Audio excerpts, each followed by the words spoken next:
Well, new tonight, a 10, a central Wisconsin man has been arrested accused of firing a gun into the air and leading authorities on a chase in Ashland. According to the Ashland County Sheriff's Office, an off-duty deputy reported seeing a green SUV speeding through Mellon just after 4 o'clock on Sunday.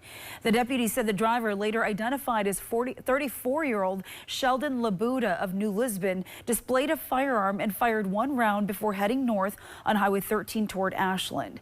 The pursuit ended in the Super One Foods parking lot in Ashland, where deputies and police took Labuda into custody. Authorities said several firearms were found inside the vehicle. No injuries were reported, and charges have now been referred to the county attorney's office.